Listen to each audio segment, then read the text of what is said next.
미중 패권 경쟁의 최전선인 타이완 해협. 오는 13일 타이완 총통 선거를 앞두고 긴장감이 다시 고조되고 있습니다. 사실상 미국과 중국의 대리전으로 여겨지는 이번 선거. 그 결과에 따라 세계 정세에도 큰 변화가 예상됩니다. 온더스팟 베이징 정용태 특파원 연결합니다.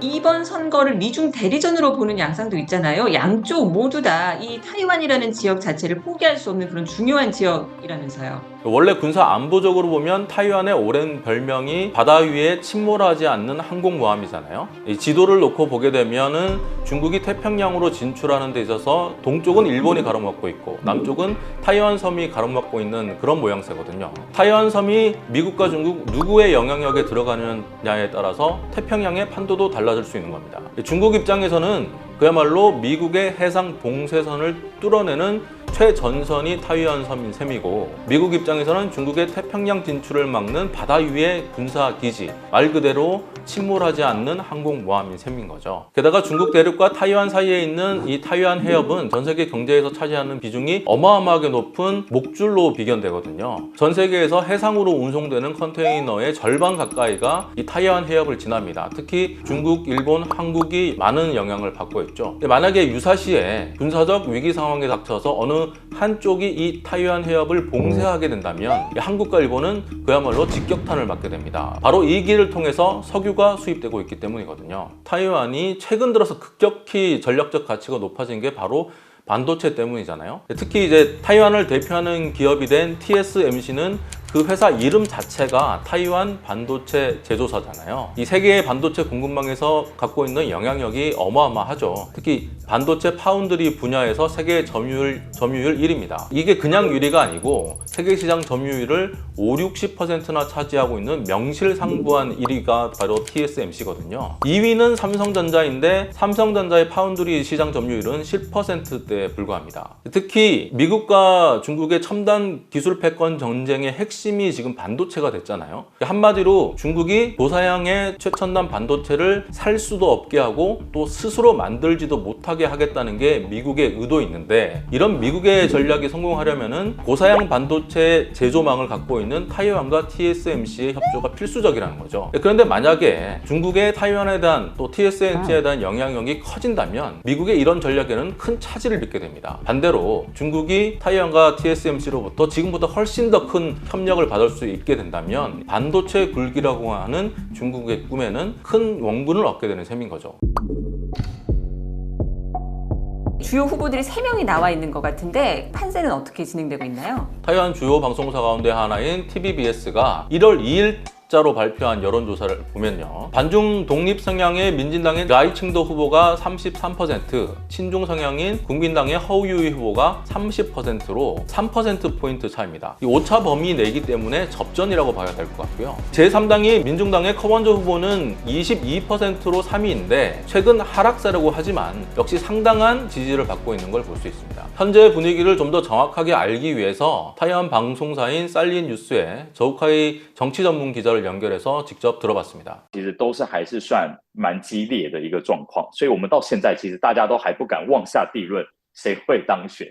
其实国民党并不是没有翻转的可能，尽管现在的民调大部分都是民进党领先，但是任何一切可能都还是有，就是中间选民就是并没有特别的政党倾向，所以他们到现在可能还没办法决定出要投给谁。 먼저 여당인 민진당의 라이칭도 후보는 원래 반중 친미 성향이 강한 민진당 안에서도 특히 독립 성향이 강한 인물로 평가되는데요. 현재 타이완 부총통이고요. 또 우리 국무총리격인 행정원장으로도 일한 적이 있는데, 이 행정원장 시절에 타이완의 공용어로 영어를 도입하는, 즉 영어 공용화법을 추진한 적도 있을 정도입니다. 최근 선거 유세에서 한 발언들을 보면 타이완은 이미 주권 독립 국가라면서 전체주의의 속국이 될 수 없다, 이런 발언을 했고요. 특히 하나의 중국 원칙은 이미 타이완에서 의미를 상실했다는 이런 입장을 보이고 있기 때문에 중국으로서는 강하게 반발할 수밖에 없는 상황입니다. 친중 성향인 국민당의 허우유이 후보는 집권당인 민진당이 다시 승리하게 된다면 타이완에서 진짜 전쟁이 벌어질 수 있다면서 중국과의 경제 협력을 강조하고 있고 하나의 중국 원칙도 인정하고 있습니다. 정통 경찰 출신이지만 정치적으로는 비교적 중도의 온건한 성향으로 분류되고 후보자거든요. 이 민진당에서 한때 영입을 고려한 적이 있을 정도의 인물이기 때문에 국민당이 허우유 후보를 후보로 내세운 건 중도층을 공략하겠다는 선택으로 해석되고 있습니다. 제3당인 민중당의 커먼저 후보가 의사 출신에다가 양당 독점 체제를 깨는 제3당의 중도 정치, 새 정치를 표방했기 때문에 현재에서는 타이완의 안철수다 이런 별명도 최근에 새로 생겼다고 합니다. 막판에 후보 사퇴를 하고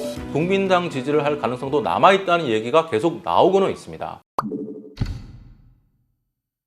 타이완 민진당 입장에서는 이게 중국의 선거 개입이라고 주장하지만요. 중국 입장에서 타이완 문제는 내정이잖아요. 그렇기 때문에 다른 나라 선거에 대한 개입이 아니다. 중국은 타이완 선거에 대해서 당근과 채찍의 양면의 조치들을 모두 내놓고 있는데요. 당근으로 따지면 대표적인 게 타이완 섬의 최대 도시인 타이베이 섬 주민들을 30%나 대거 중국으로 저가 여행을 시켜줬다는 겁니다. 5박 6일 또는 7박 8일에 우리 돈으로 뭐 40만 원, 70만 원 밖에 안 하는 아주 싼 돈으로 중국 여행을 하게 해줬는데 이게 사실 항공료와 숙박비에도 모자라는 비용이거든요. 어떤 식사 비용이라든지 여타 관광 비용은 모두 중국 측에서 지불했다고 합니다. 민진당이 승리한다면은 양안 간의 평화가 깨지고 전쟁이 발발할 거라는 메시지를 계속 전달하고 있죠. 타이완이 경제적으로 큰 손실을 볼 거라는 메시지도 전달하고 있습니다. 타이완에서 생산된 화학품목 12개에 대해서 그동안 중국이 적용해주던 관세 감면 혜택을 없앤 거거든요. 근데 이런 중국에 대해서 미국도 물론 가만히 있지는 않습니다. 바이든 정부 들어서 특히 타이완에 대한 군사 지원이 크게 강화됐잖아요. 미국이 이제 미국산 첨단 무기를 다른 나라에 함부로 팔지 않는데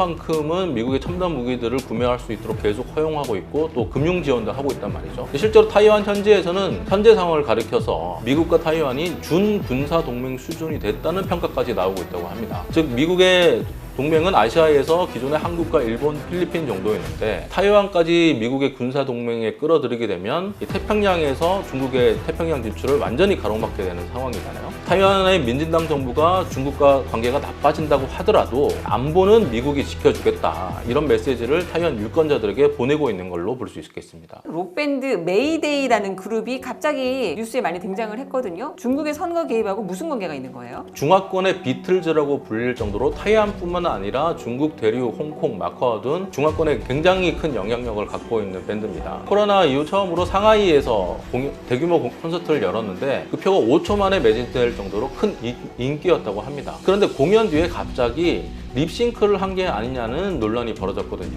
중국 주요 관영 매체들이 이 의혹을 이례적으로 크게 보도하더니 공연이 열렸던 상하이시 당국이 전문가들까지 구성해서 공식 조사를 하고 사실이면은 엄벌하겠다는 이런 입장을 표명했단 말이죠. 이런 와중에 지난주에 로이터 통신에서 중국 당국이 메이데이에게 타이완 총통 선거 1월 13일 전에 친중 메시지를 발표하라고 압박을 했다는 기사가 나온 겁니다. 이에 대해서 중국 당국은 사실 무근이라고 밝혔지만 여당인 민진당은 선거 개입이라면서 즉각적으로 반발을 했고요. 반면 야당인 국민당은 민진당과 또 정부가 정보기관의 첩보를 일부러 외신에 유출해서 논란을 키운 게 아니냐 이렇게 의심하고 있는 겁니다. 이렇게 민감한 반응을 보이는 이유가 사실 지난 2016년 타이완 대선 직전에 터진 쯔위 사태가 연상되기 때문입니다. 당시 걸그룹 트와이스의 멤버였던 쯔위는 한 방송에서 무심코 이 타이완기 청천백일기를 들었는데 이 모습이 뒤늦게 중국 본토에 알려지면서 타이완 독립을 추구하는 분열주의자, 하나의 중국을 원칙을 무시한다는 이런 어마어마하고 무시무시한 비난을 받았거든요. 비난을 받는 모습을 보면서 타이완 청년층을 중심으로 반중 정서가 굉장히 커지기 시작합니다. 결국 이 2016년 대선에서 야당인 당시 민진당의 차이잉원 후보가 압도적인 표차로 국민당에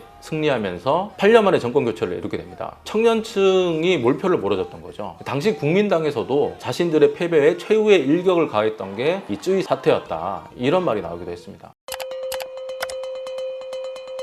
2016년과 2020년 대선 모두의 홍콩 상황이 굉장히 큰 영향을 미쳤습니다. 2016년 타이완 대선 전인 2014년에 홍콩에서 이른바 우산혁명이라고 부르는 대규모 민주화 시위가 일어났잖아요. 이 시위다가 경찰의 최루탄을 우산으로 막으면서 우산혁명이라는 이름이 붙었는데 당시의 이슈는 홍콩의 최고 행정 책임자인 홍콩 행정장관의 직선제 문제였습니다. 중국의 국회격인 전인대에서 후보 1, 2, 3을 뽑아서 홍콩으로 내려보낼 테니 이 3명의 후보 중에 1명을 직선제로 뽑으라는 것이 당시 중국 당국의 방안이었던 거죠. 이에 대해서 홍콩 홍콩 젊은이들이 이게 무슨 직선제라고 반발하면서 대규모 시위로 이어졌던 게 2014년 우산 혁명이거든요. 그것이 같은 중화권인 타이완에게까지 영향을 미치게 된 거거든요. 그리고 2020년에 차이잉원 총통이 재선에 나섰을 때는 민진당의 상황이 더 불리했습니다. 그런데 2020년 타이완 대선을 앞두고 바로 홍콩에서 다시 2019년부터 2020년까지 이어진 대규모 민주화 시위가 또 일어나게 됩니다. 이때 시위 양상을 보게 되면은 홍콩 경찰이 전례 없이 강력한 진압을 하면서 전 세계로 그 모습이 알려지는 계기가 됐거든요. 그러면 타이완에서는 왜 홍콩 상황에 대해서 이렇게 관심을 갖느냐? 양쪽에 일국양제라는 공통의 키워드가 있기 때문입니다. 타이완 사람들은 이 홍콩의 일국양제가 어떤 식으로 실현되느냐에 대해서 굉장히 관심이 많단 말입니다. 직선제도 지켜지지 않고 또 이런 민주화 시위들이 경찰에 의해서 강력하게 진압되는 걸 보면서 타이완 사람들이 중국식 일국양제 통일 방안에 대한 상당히 거부감이 많이 생겼다는 거죠. 지난 8년 동안 민진당이 집권하게 된 어떤 정치적 기반이 됐다고 할 수 있습니다. 让台湾在民主的道路上继续前进，以及依赖中国走一中原则的老路，走到中国的怀抱。今年选举最重要，人民的选择，战争跟和平的选择，对不对？ 중국의 합법적 정부는 오로지 하나라는 것이 하나의 중국 원칙입니다. 지난 1949년에 중화민국의 국민당은 중화인민공화국의 공산당에게 내전에서 패배하면서 타이완으로 쫓겨갔잖아요. 그래서 국민당은 타이완에서 여전히 중화민국이라는 이름을 썼던 거고 중국 공산당은 대륙에서 중화인민공화국을 건립하게 된 것이죠. 문제는 이렇게 갈라졌음에도 양쪽 다 자신들이 이 중국 전체를 대표하는 합법 정부라면서 각자 헌법에도 각각의 영토를 대륙과 타이완 섬을 모두 포함하는 이런 공식적인 입장을 갖고 있었던 거거든요. 이때만 해도 중국 공산당과 국민당 모두 자기 주도로 언젠가는 통일을 할 거라는 생각이 강했기 때문에 중국의 합법적 정부는 오로지 하나여야 된다, 이런 원칙에 대해서 공통 인식을 갖고 있었습니다. 하지만 가장 중요한 것은 과연 누가 합법 정부냐는 건데 여기에 대해서는 각자의 생각이 정반대였다는 거죠. 그래서 1960년대까지만 해도 유엔에서는 국민당의 중화민국이 중국을 대표하고 있었습니다. 하지만 1970년대 들면서 대륙의 중화인민공화국의 영향력이 점점 커지면서 1971년에 중국이 유엔에 가입하게 되거든요. 이때 타이완의 중화민국은 유엔 총회에서 표결로 퇴출당하게 되는 수모만은 피하기 위해서 스스로 자진 탈퇴를 해버리게 됩니다. 이때부터 타이완은 유엔에서 독립된 주권 국가로서 인정을 받지 못하는 위치로 떨어지게 된 것입니다. 중국 대륙과 타이완 간의 관계를 설명할 때 양국 관계라는 표현을 쓰지 않고 양안 관계, 타이완 해협을 사이에 둔 양쪽 해안, 이런 양안 관계라는 명칭을 쓰거든요. 한반도에서도 남북 관계를 언급할 때 양국 관계라는 명칭을 쓰지 않고 남북 관계라는 특수 용어를 쓰잖아요. 이런 것과 비슷하다고도 할 수 있습니다. 늘 여기서 궁금했던 게 국민당, 공산당하고 국공 내전에서 져서 타이완 섬으로 쫓겨났던 국민당이 지금은 친중이란 말이에요. 타이완으로 쫓겨와서 중화민국을 유지할 때까지만 해도 국민당에서는 언젠가는 무력으로 대륙을 수복해서 통일하겠다는 의지가 강했습니다. 1990년대에 이르게 되면 국민당 정부는 현실적인 힘의 차이나 또 본토를 수복할 가능성이 줄어드는 점을 인정하고 1992년에 중국 대륙과 타이완 간의 관계 개선을 위한 협상에 나서게 됐는데, 그러면 이제 하나의 중국 원칙을 어떻게 할 것이냐라는 문제가 가장 큰 문제였던 거죠. 유일한 합법 정부가 누구냐는 거잖아요. 그래서 그 해석은 각자 하기로 한다고 하고 가장 예민한 문제를 슬쩍 옆으로 치워두고 관계 개선에 나서는 이런 선택을 했던 겁니다. 이를 1992년에 만들어진 양안 간의 공통 인식, 줄여서 9.2 공식이라는 말을 쓰고 있는 겁니다. 하나의 중국 원칙과 9.2 공식도 여전히 인정하고 있기 때문에 민진당에 비해서 친중 성향으로 평가되는 아이러니가 발생하게 된 거죠. 반면 민진당은 과거 본토에서 넘어오는 국민당이 장기 독재를 하는 과정에서 저항하면서 생긴 당이거든요. 타이완 그 자체에 뿌리를 두고 있는 당이기 때문에 타이완의 독자적인 정체성을 훨씬 강조하고 있는 상황입니다. 그래서 민진당 입장에서는 중국 대륙은 더 이상 통일의 대상이 아니라는 생각 때문에 이 하나의 중국 원칙, 또 9.2 공식도 인정하지 않고 있는 겁니다. 那其实国民党的候选人还有国民党的阵营，他们主张的就是要接受9·2共识，然后展开对话。但是跟中国展开健康的对话还有沟通，这个其实是很多台湾人民其实是愿意的，但是必须要基于一个对等、平等、尊严的一个立场。 만약에 민진당이 승리할 경우에 라이칭도 후보가 당선되고 나서 차이잉원 총통의 임기가 끝나고 정식으로 총통에 취임하기 하는 5월까지 한 넉 달의 시간이 남아 있잖아요. 타이완에서는 이 넉 달의 시간이 굉장히 중요하다고 보고 있습니다. 만약 라이칭도 후보가 이 넉 달의 당선인 신분 기간 동안 지금까지처럼 강한 타이완 독립 성향의 발언을 계속한다면 중국 정부로서도 가만히 있을 수 없다는 거죠. 오는 2027년 현재 시진핑 중국 국가주석의 15년 집권이 끝나고 다음 5년 집권을 위한 정당성이 필요한 시점, 또 중국 인민해방군의 창군 100주년이 되는 2027년에 타이완 무력통일 전쟁에 나설 거라는 예상도 그동안 있어 왔습니다. 하지만 중국이 전쟁에 나서려면 전쟁에서 승리할 수 있다는 확신이 있어야 되잖아요. 만약 미국이 전력을 다해서 타이완을 방어한다거나 적극적인 개입을 밝히고 있는 일본까지 개입하게 된다면 중국군이 과연 거기서 승리할 수 있다는 확신을 가질 수 있을 것인가, 여기에 대해서는 아직 물음표거든요. 그렇기 때문에 당장 전쟁이 일어날 가능성은 적지 않느냐, 이렇게 보는 사람들이 더 많은 것 같습니다. 우리나라 측면에서는 이 타이완 선거가 어떤 영향을 직접적으로 주게 될까요? 네, 안보와 경제, 반도체까지 굉장히 많은 변수들이 복잡하게 얽혀 있는데요. 안보적으로 보면 민진당이 승리할 경우에는 지금까지와 비슷한 정책을 펴면서 우리나라와 미국, 일본 등의 안보 정책에 큰 변화는 없이 계속 이 방향으로 가게 될 것 같습니다. 하지만 만약 국민당이 승리한다면 8년 만에 정권 교체이기 때문에 상당히 큰 변화가 예상되는데요. 일단 타이완 해협의 전쟁 위기로는 다소 줄어들겠지만 미국이 한국, 일본 등과 함께 중국을 압박해가는 이런 동맹 전략에는 차질이 불가피하게 됩니다. 경제적으로 좀 디테일하게 보자면 변수가 더 많습니다. 만약 민진당이 승리해서 중국이 타이완산 물품에 대한 관세 감면 혜택을 더 없앤다면 타이완산 제품에 대한 가격이 상승하면서 반사이익을 얻을 수도 있다는 이야기가 타이완 현지에서도 나오고 있거든요. 반도체 산업 측면에서 보면 좀 또 다른 점이 있습니다. 지금 미국의 대중국 반도체 봉쇄로 인해서 우리 반도체 기업들도